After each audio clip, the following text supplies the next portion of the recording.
I have not been live on YouTube in a very long time. No, Same. my channel, Mark.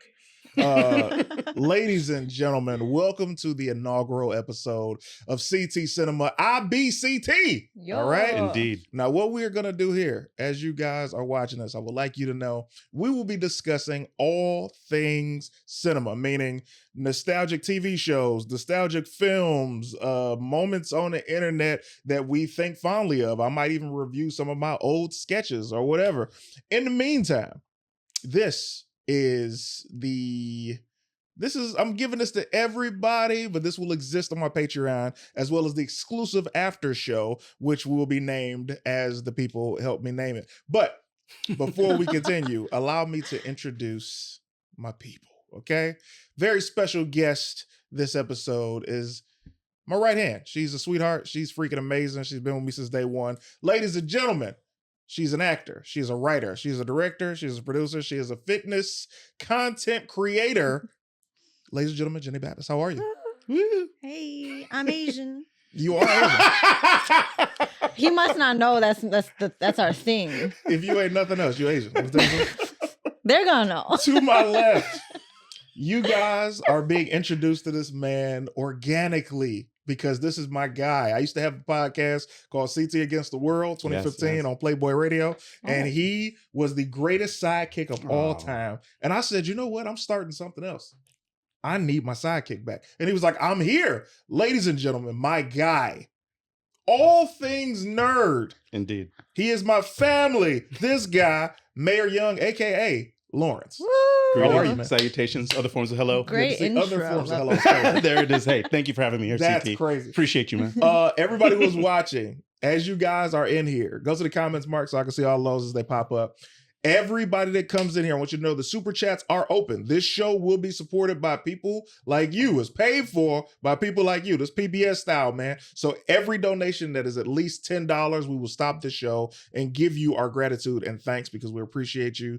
And I will continue to do this as it grows and continues to be dope. Today's episode, we are discussing love and basketball. Yeah. Omar Epps and I later. Now, here's how this came along, man. So, boy. Lawrence, I hit up Jenny. I'm like, hey, yo, what's a movie or a TV show that you grew up watching, right? Okay. And she was like, Love and Basketball. And I was like, What? Right, exactly. like, first, you Asian. That's the first thing I thought. I thought it was about to be something else. Right. Crouching Tiger, Hidden Dragon. Not that you're that kind of Asian. Wait a minute. But I'm like, maybe why are we putting Jenny in a box? Ironically, I be in boxes a lot. That's a fact. No pun intended. Yeah. Anyway. I meant because of my size. Yeah. Yeah, never mind. All right. That's exactly what we were all thinking. Okay, cool. But she said Love and Basketball, and she said Fresh Prince. And I'm like, I definitely want to discuss some shows as well. But I said, you know what? I have not seen Love and Basketball since I was a kid. Like, this might be when it came out in 98. I think I've seen it twice overall. And then today I started watching it before we were recording. I started watching it at 8, and I don't know why. I didn't really understand a lot of it. And I thought like the sex scenes were nasty because I thought people had cooties, Possibility. So I'm surprised because even as an adult, I'm like, wow, why did I like this at 8? I don't know. It held up though. I'll tell you this, man. Yeah. First to It talk does. about. It's a good movie. Love and Basketball is the fictional story. 'Cause I thought it was real. That's what I was Googling. I was like, yo, was this based off real people? This is a fictional story about two next door neighbors who loved playing basketball and their relationship throughout the years that ended up culminating with one of them, well, actually both of them being in the NBA. The WNBA and the NBA. Right. It was incredible. First of all, when was the last time you saw it before you watched it for this? Dude, it's been decades. Mm-hmm. Decades since the last time I've seen it. And don't get me wrong, I've seen it since it came out, but I was like loving basketball. And it was like something else to be able to go back to it in today and just to be like, wow, like, I could totally understand why you were like, was this based on a true story? Yeah. Because they use like all the landmarks. Yes. They use all the schools. And then of course they play for the Lakers and for the Sparks. Like I could totally understand why you'd be like, this feels very real. It feels so real. Yeah. So first, oh my gosh, man. Let's begin this with a couple of thoughts that I had. This cast. Cast was all-star. Really? Alfre Woodard as the mother. You got Henry Lennox as the father. These are Kyla Pratt and Sanaa Lathan's parents in the movie. Then you got Omar Epps playing his father, Dennis Haysbert, the Allstate man. Yeah. Then you got Debbie Morgan playing his mom. Right. Gabrielle Union. Monica Calhoun. Yeah. I saw Tyra Banks. Yeah. Tyra Banks is in the movie. Come on, man. Because this is one of your favorites, what were one of your favorite moments from the movie? Oh, man. It's because I don't like chick flicks now like I did as a kid. Of course. But like the part that I loved was like when I feel like they first kind of fell in love with each other's well, they probably always loved each other, but they were at prom and they just had eye contact. No, that was the sex scene after. It was during prom. It was I wanna be your man. Oh, yeah. Shout out to the soundtrack. Yes, I had the soundtrack. Crazy. So good. Crazy. Yeah. I'll give you that. That prom. Boris Kojo. Yeah. Wow. Boris Kojo was in it. Yeah, right. And he played the college guy that took her to the prom. Right. That was, first of all, see him with hair was wild. That threw me a little bit for a loop. But to see, all right, the layers this movie has. When I see the love, when I see this taught you, this is what messed up the game. This is why guys couldn't get out the friend zone. Because we thought, oh man, if we friends, we're gonna end up like loving basketball. Nah, fam. Sometimes you just in that zone. You understand? It's true. That's what my favorite thing about the movie is. It's like coming out the friend zone, and I'm I'm a believer in that. Which what? I didn't say anything. I'm listening to you. It's actually a great thing because most women are like, "Where are the good guys at? I can't find one." It's your best fucking friend. Oh shoot, sorry. Yeah, definitely don't cuss. Here's the thing. I'll say this. The reason I'm gonna stall you out is because you did let my guy out of the friend zone and it became something that is amazing for you. However, Jenny for the longest was not letting nobody out the friend zone. She was giving every guy that was not good a shot. And be like, why am I not happy? Because you ain't letting nobody out the friend zone. I mean, I just, and now look at you just happy and glowing. I forgot that had happened. Yeah. As long as I've known you. Man, so many bad choices. I'm like, Jenny. So many bad choices. That's hilarious. And then like she was saying, what did you said something one time that made me laugh so hard. You were like, yeah, like, I'm always the one that's doing all this sweet stuff for the guys and they're never doing something sweet for me. And I'm like, that's number one. Don't be with that guy. But when I saw this movie, the theme of the friendship, the theme of basketball, seeing how they met. He fell in love with her at first sight. He was like, oh, this is a girl and she can play baskall? I like her. He was a little bit too controlling in the very beginning though. Oh, dude. Yeah, you my girl. Toxic. Let's kiss.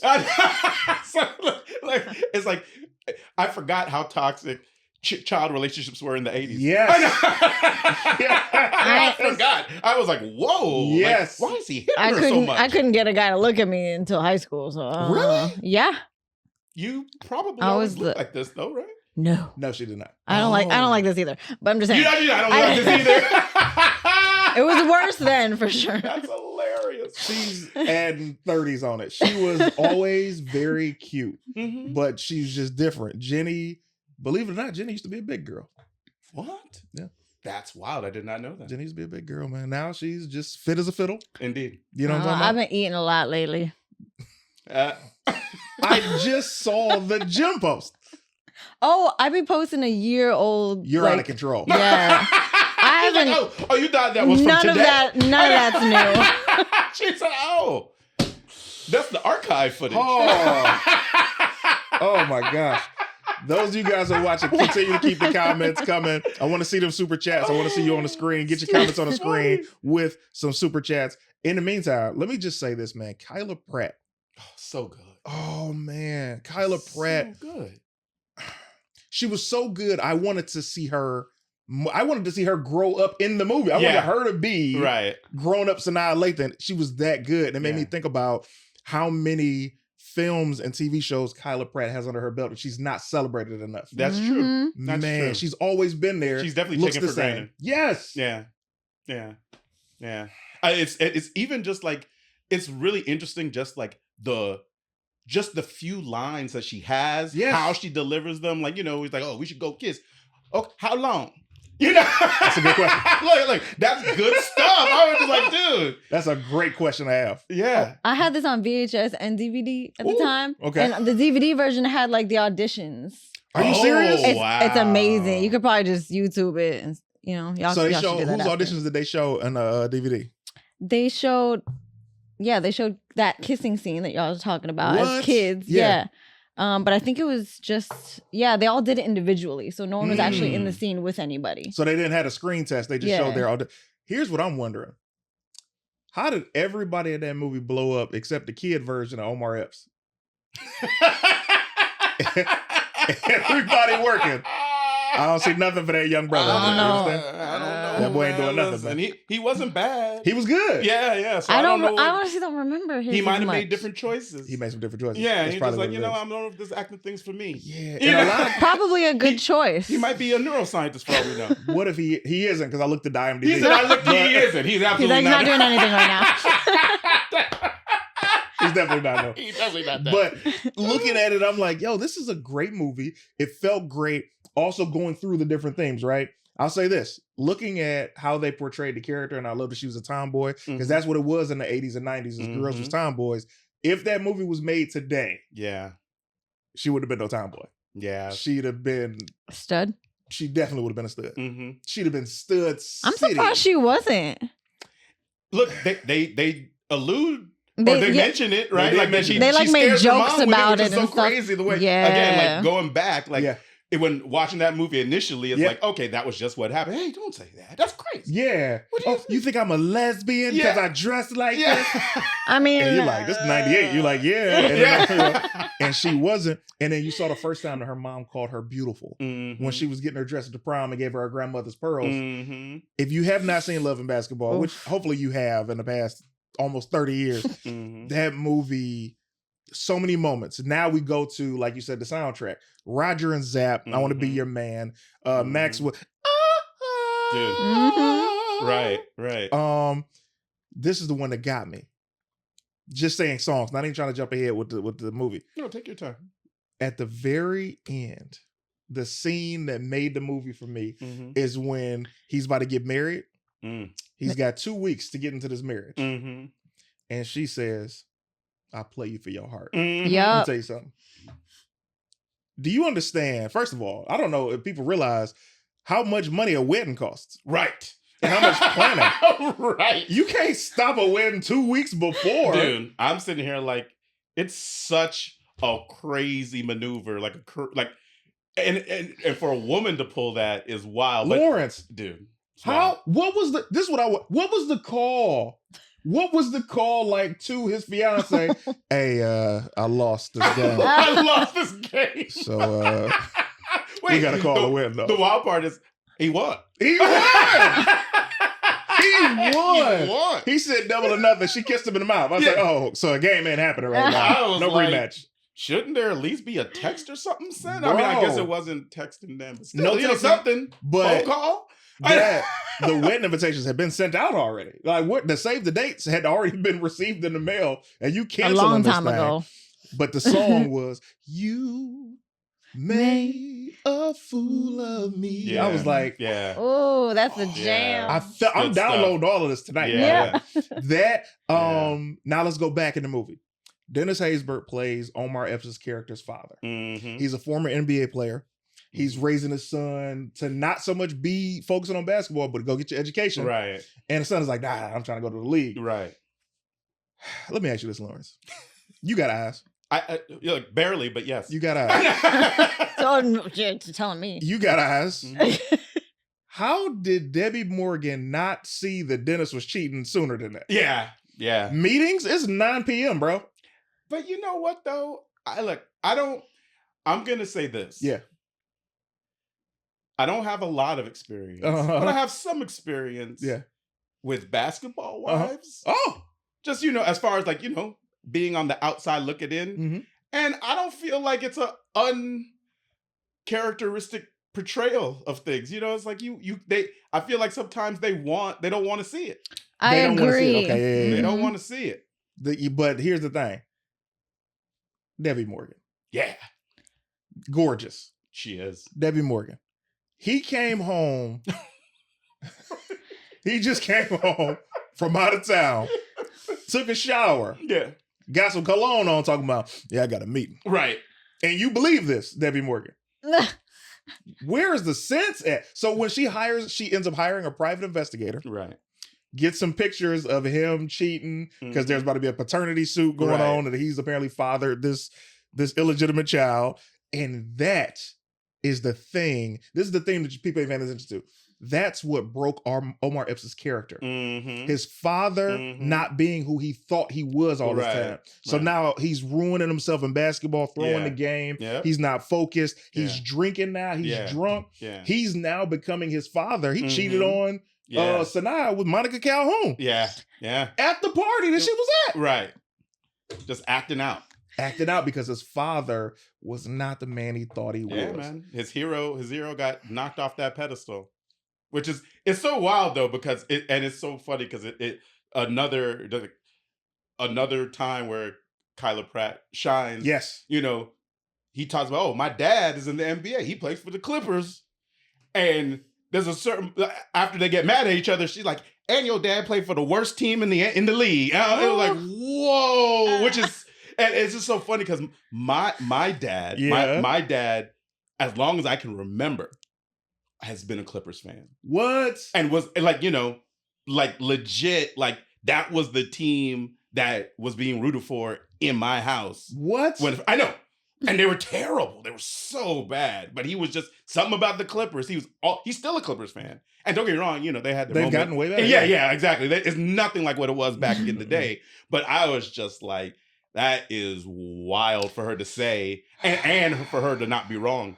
That's the part. Right. That's why you hit her. Right. Because she wasn't wrong. Your dad played for the worst team in NBA. And on top of that, pick up what I just said.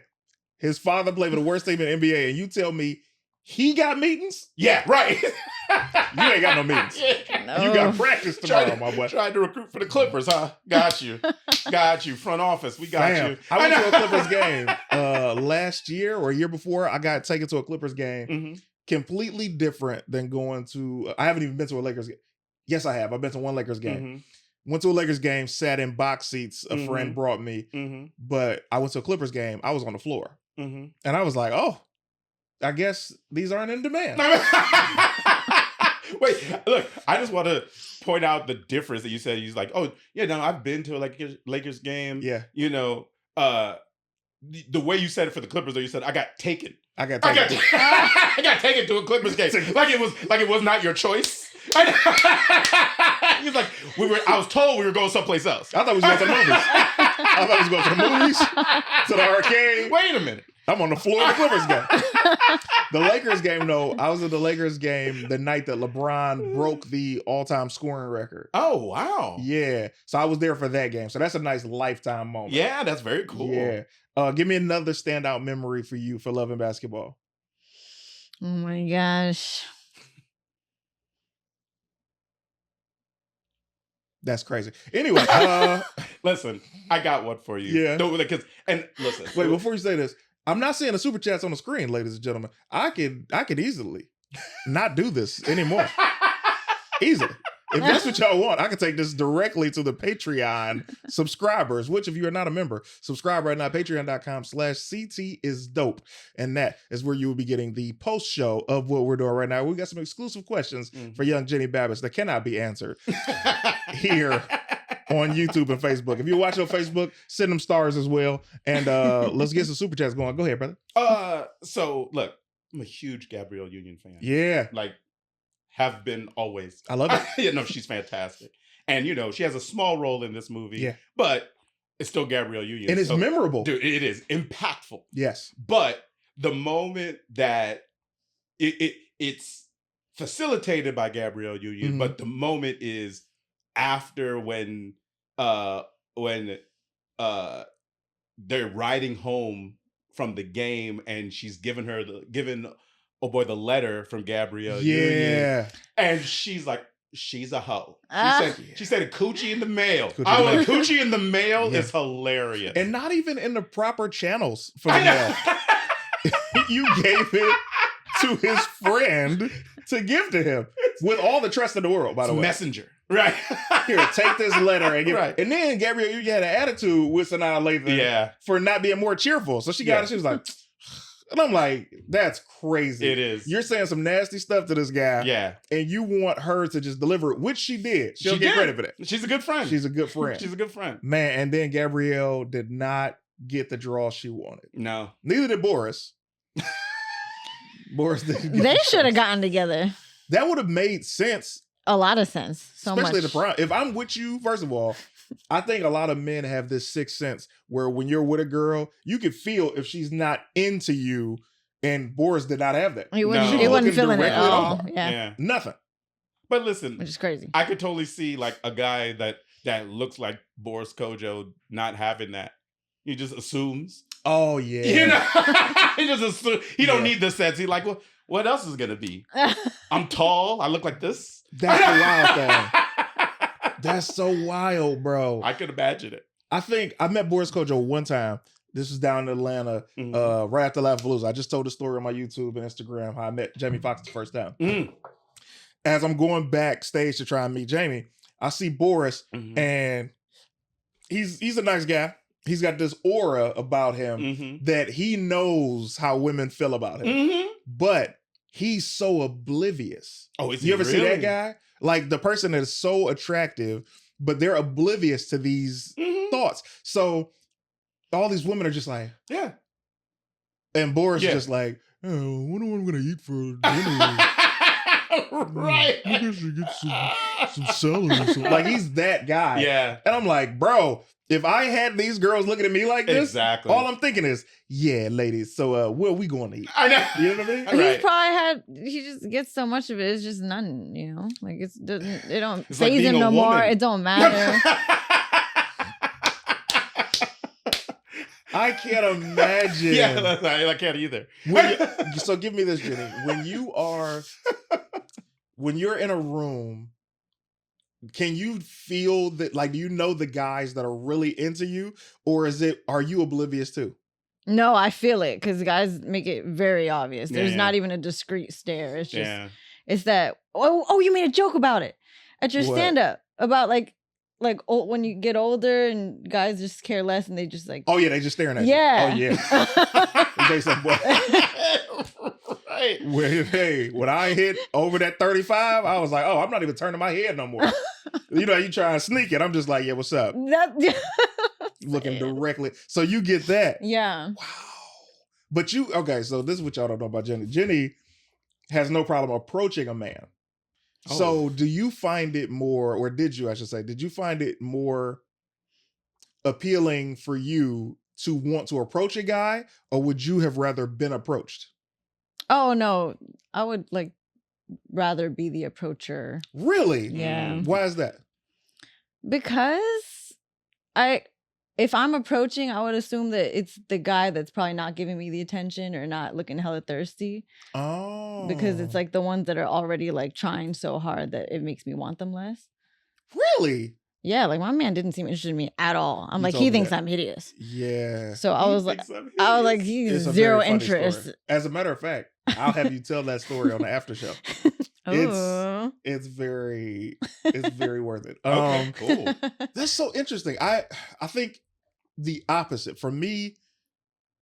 I do love when women have approached me, because then it's like, ooh, she's aggressive. That's sexy. But a woman that I got to do all the work to be like, hey, what's up? Do you like me? Do you not like me? That's a turnoff. But is it sexy because it's rare? Because what if it happened like 24/7 and women that you weren't equal? Yeah. And it was like constant. And then wouldn't that get annoying like your whole life? There's one, we got a super chat I'm going to go to in 2 seconds. There's one Let me go to Super Chat first. I'll tell you the story. Autumn Reed. Round of applause, Autumn Reed. My very first Super Chat. Thank you so much, Autumn Reed, for showing love. This is the first episode, my first Super Chat. You never forget your first. Autumn Reed says, Boris was a college sophomore / junior at a high school dance. The real question is, where was Chris Hansen? That was definitely a statutory charge. Hey, yo. Okay. That's a good point. I'm not going to take that away. However, her sister, who was Regina Hall. Right. This cast is crazy. Right. Regina Hall. Right. Hooked her little sister up with this college boy, and she was excited he was a college boy. Yeah. So that was kind of interesting. And it was prom, so maybe she was 18 already. Right. I mean, I'm certain that the ages probably make sense because he was probably like 19 at the most, right? Yeah. If he's a junior, he would have had to be 20 years old, right? Maybe. Because you graduate college at 21. Yeah. I mean, it all depends. Like, I know I wasn't 21 when I graduated. How old were you? I was 20. Oh, okay, yeah. They all looked hella old. I looked like I was 4 in high school. Well, you still only look 5. But when you look at that cast, let me just say, it's unfortunate that there are high def televisions now. Because, you know, they didn't have the camera to help them back then. I saw all of Omar's acne on his face. Yeah. I was like, woo, this is a close up. But everything else looked good. Sanaa Lathan reminded me, she was my first real crush. Oh, yeah? Yeah, I was looking at the movie. I was like, oh, I remember. Yeah. Wow. She was so just fit and She's fine. Stunning. Yes. Gabrielle was one of mine. Gabrielle's one of yours? Dude, I love her. I had to see her in person. I love her so much. I had to see Gabrielle in person to really appreciate her beauty. Oh, like in film, she's pretty. It's like cool. In person, she's stunning. No, I gotten the opportunity to meet her in person more than once. And it's so funny because I remember there was one time when I was working for the radio station back in the day, she was coming to the morning show. And so she came to the morning show, and this was, before the time when there was cameras all in the studio. Yeah. So she was just in like sweatpants and like a shirt, like, like a little t-shirt or whatever. Ooh. And when I tell you, man, when she walked by, I was just like, oh my God, like it's the best. I'm glad you said that because that's got to be the outfit. Because when I met her, I was at Sony Studios and she walked in she had a meeting with somebody and she walks into the lobby and she had on some sweats. Yeah. Some little like pullover sweater, naked face. Yeah. No, she's so beautiful. Woo! And her complexion is crazy. Hey, man. It's crazy. Don't make me say it on camera. It's crazy. In the meantime, ladies and gentlemen, I want to know what movies, TV shows that brought you joy growing up should we discuss next? I want you to put that in the comments. And if you're able to, join us on the Patreon for the after show because we're about to go there right now. Yeah. Jenny Babas, where can people find you? What's coming up for you? You guys can find me on Instagram at Jenny Babas Official. Also on TikTok, Facebook, YouTube. What else is there? Oh, I also have a website, officialjennybabas.com. And I have exclusive content on there. Hello. I actually have a new series coming up on there soon, so find out about it. Congratulations. Nice, look at that. Mayor Young, what's coming up for you, man? Okay, so if you want to find me on Instagram, you're more than welcome at mayor_young. I also do a podcast about comic books called Fantastic Forum. You can go to fantasticforum.live and we broadcast on YouTube there every Wednesday night live. Feel free to come join us if you want to do some geeking out. How many years have y'all been doing it? Oh, Fantastic Forum. Listen, more than I care to say out loud. Look, I tell you, man. No, but legit. I mean, we've been doing it over a decade. Man, that's big. Just bro. Because we just love talking comics, man. We love the medium. And we don't care if there's 2 or 2,000 people listening, come through, hang out. We would love to have more people there. Bro, that's how things get built. Indeed. I'll say this. Go back to the comments, Mark.